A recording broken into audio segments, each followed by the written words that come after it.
Semua mangsa sedang enak dibuat mimpi pada malam itu. Namun kedengaran seperti suara guruh yang sangat kuat. Mereka tidak sempat menyelamatkan diri dan akhirnya terkubur hidup-hidup. Inilah kisah tanah runtuh Blue Valley, Cameron Highlands.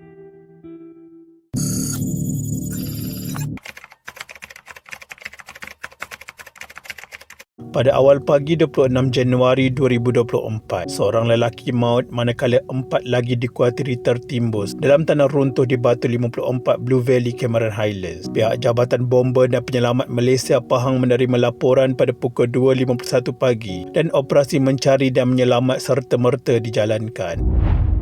Berdasarkan maklumat awal, terdapat 4 lelaki dewasa dan seorang wanita dewasa masih berada dalam kawasan runtuhan. Betapa sukarnya apabila 9 anggota bomber yang digerakkan ke lokasi kejadian perlu berjalan kaki kira-kira 3 km untuk sampai ke tempat berkenaan. Ada titik mangsa yang terbabit bagaimanapun masih belum diperolehi. Sementara itu, Pengarah Bomber dan Penyelamat Pahang Datuk Dr. Wan Muhammad Zaidi Wan Isa berkata, pihaknya menggerakkan pasukan khas Storm ke tempat kejadian. Turut digerakkan adalah pasukan khas dari negeri Perak, Selangor, Kuala Lumpur dan unit pengasan K9 termasuk Polis Diraja Malaysia dan Angkatan Pertahanan Awam Malaysia.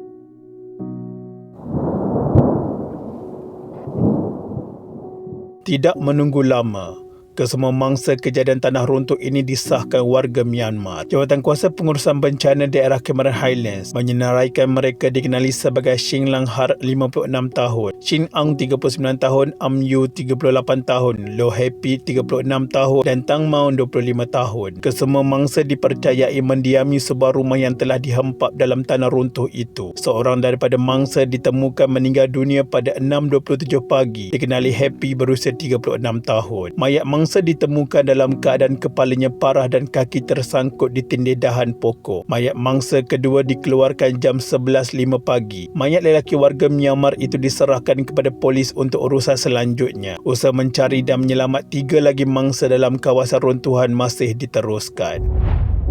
Sementara itu, satu lagi mayat mangsa ditemui pada jam 12.05 tengah hari. Mayat lelaki itu dijumpai tertimbus pada kedalaman 2 meter dan terletak kira-kira 10 meter daripada tapak asal rumah kongsi bagi pekerja di kawasan kebun sayur di situ. Pasukan mencari dan menyelamat SAR menghadapi cabaran mencari mangsa kerana kawasan itu turut mengalami beberapa lagi runtuhan tanah di sepanjang jalan kecil yang menghubungkan antara pusat kawalan bomber dengan lokasi kejadian. Hasil pemeriksaan mendapati jalan untuk ke tempat kejadian telah terputus hubungan dan memerlukan kenderaan pacuan 4 roda untuk ke sana. Walau bagaimanapun, sekitar tengah hari kenderaan 4x4 juga tidak dapat melalui kerana ada beberapa kejadian tanah runtuh yang berlaku sepanjang perjalanan untuk ke tempat kejadian. Runtuhan di kawasan kebun sayur itu membabitkan ketinggian 80 meter dari kaki bukit dengan tapak lokasi rumah pekerja yang tertimbus berada pada kedudukan 40 meter dari kaki bukit. Anggaran kecurunan bukit runtuhan adalah antara 35 hingga 40 darjah. Kesukaran operasi menyelamat juga disebabkan tidak dapat membawa jentera berat untuk ke lokasi terbabit. Selain faktor cuaca yang masih hujan hingga mengundang risiko runtuhan susulan. Namun,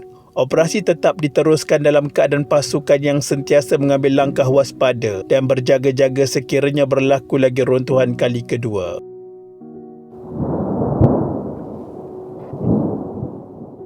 Pasukan pertama yang masuk ke tempat kejadian membabitkan keseluruhan 6 anggota. Keadaan pada masa itu gelap gelita, tidak hujan tetapi berkabus. Pencahayaan hanya berbekalkan lampu suluh dan bimbang juga pada masa itu dengan pergerakan susulan tanah di cerun berkenaan. Sebaik tiba di lokasi runtuhan dilihat dipenuhi timbunan pokok dan selut, sekaligus menyukarkan pihak berkuasa mengesan kedudukan mereka yang tertimbus sebelum menemukan aliran air dari kawasan atas runtuhan ke satu lokasi yang disyaki tapak rumah mangsa.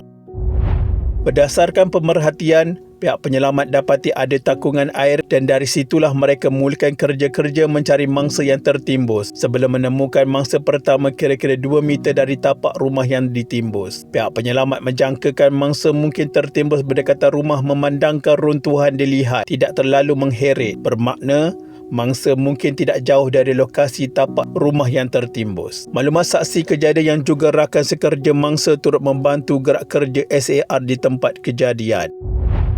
3 daripada 5 mangsa tertimbus mempunyai pertalian kekeluargaan. Mereka adalah suami isteri serta bapa kepada suami. Mayat yang sudah dijumpai setakat ini adalah si suami dikenali Low Happy. Turut ditemui di lokasi kejadian adalah kad Suruhanjaya Tinggi Pertubuhan Bangsa-Bangsa Bersatu bagi pelarian UNHCR. Dimiliki 4 daripada 5 mangsa. Berikutan tiada jentera boleh masuk ke lokasi. Operasi SAR terpaksa dilakukan secara manual termasuk menggunakan cangkul dan penyodok. Masalahnya adalah tanah yang menggelongsor membawa bersama pokok dan itulah yang menjadi sedikit kesukaran bagi pasukan penyelamat untuk mengenal pasti kedudukan mangsa.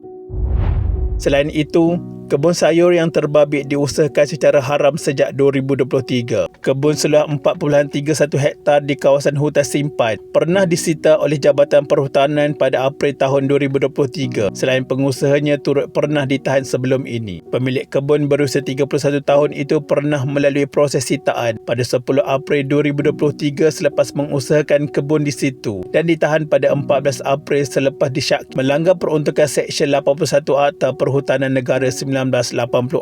Pemilik kebun itu sebelum ini ada mengemukakan permohonan permit penggunaan hutan kepada Jabatan Perhutanan bagi membuka kebun di situ. Namun permohonan itu ditolak kerana semakan mendapati nilai kecerunan kawasan itu melebihi daripada sepatutnya. Angkanya menunjukkan ia tidak sesuai kerana dikategorikan cerun kelas 3 atau kelas 4 yang membabitkan nilai melebihi 35 darjah dan kerana itu permohonan permit penggunaan hutan untuk tanaman sayur mereka tidak disokong. Selepas sitaan pada April, pemantauan di kawasan itu dibuat secara berkala namun tidak kerap. Mungkin memandangkan untuk ke kebun itu memerlukan perjalanan yang masuk sedikit ke kawasan dalam, maka mereka mengambil kesempatan itu untuk mengusahakan kebun terbabit secara tidak sah. Pengusaha berkenaan juga turut menggajikan pekerja pemegang kad Suruhanjaya Tinggi Pertubuhan Bangsa-Bangsa Bersatu bagi pelarian di negara yang sepatutnya tidak boleh digajikan. Sementara itu, pihak penyelamat memaklumkan mayat ketiga ditemui jam 12.15 tengah hari, 27 Januari 2024. Penemuan itu hampir 24 jam selepas mayat kedua dijumpai.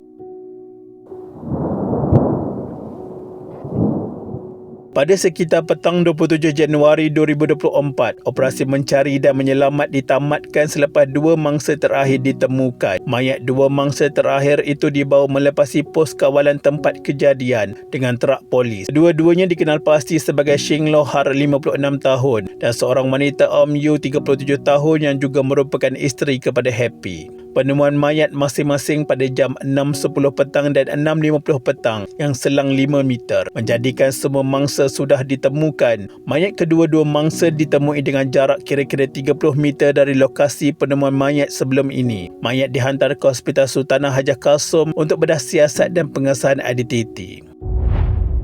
Kejadian ini bukanlah kejadian yang pertama berlaku. Acap kali kita mendengar kejadian yang serupa di kawasan yang sama. Malah, seolah-olah pihak berwajib membutakan mata dengan perlambakan peneroka-peneroka haram di kawasan tanah tinggi tersebut. Apakah ini salah guna kuasa atau sebuah takdir? Ada idea? Hentam sikit. Sekian, terima kasih.